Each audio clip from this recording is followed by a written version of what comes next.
இதனைத் தொடர்ந்து நூல் வெளியீடு நடைபெற இருக்கிறது. எழுத்தாளர் தெரிசை சிவா எழுதிய அயலோன் என்கிற நூலின் அறிமுக உரையை நிகழ்த்த பாலாஜி பாஸ்கரன் அவர்களை அன்போடு மேடைக்கு அழைக்கிறோம். மகிழ்ச்சி. இன்னைக்கு நிறைய மோனோ ஆக்ட் நான் தான் பண்ணணும்னு நினைக்கிறேன். ஏன்னா வெளியிடப்பட போது 7 நூல்கள். 7 நூல்களுக்கும் 7 நூல்களையும் தெரிந்த ஒரே ஆள் நான் தான். யார் யார் வரலையோ எல்லார் சார்பாகவும் நான் தான் பேசணும். மகிழ்ச்சி. அயலோன் இந்த தம்பி தெரிசை சிவா எழுதிய ஒரு நாவல்.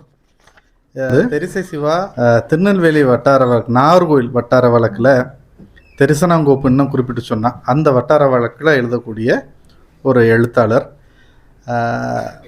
அந்த எழுத்து எப்பயுமே கிராமம் சார்ந்து நடைபெறும் விஷயங்களை கதைக்களமாக கொண்டிருக்கும். இந்த 2 புதிய முயற்சிகள் பண்ணார். இதுக்கு முன்னாடி ஒரு ருபினி அப்படின்னு நம்ம கற்பனைக்கு எட்டாத ஒரு ஃபேண்டசி உலகத்தை பற்றி ஒரு நாவல் எழுதியிருந்தார். அதற்கடுத்து இந்த அயலோன்.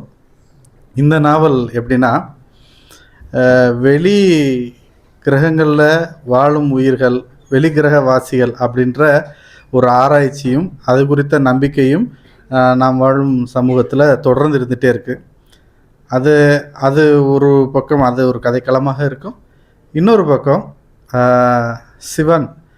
சிவனுடைய ஆனந்த தாண்டவம், அந்த நிகழ்வு, ஆன்மீகத்தின் உச்சம், இதையெல்லாம் தொட்டு போகிற அளவுக்கு இன்னொரு பக்கம் ஒரு கதைக்களம். இந்த 2ஐயும் ஒரு புள்ளி இணைக்கும். அந்த புள்ளி தான் இந்த அயலோன்.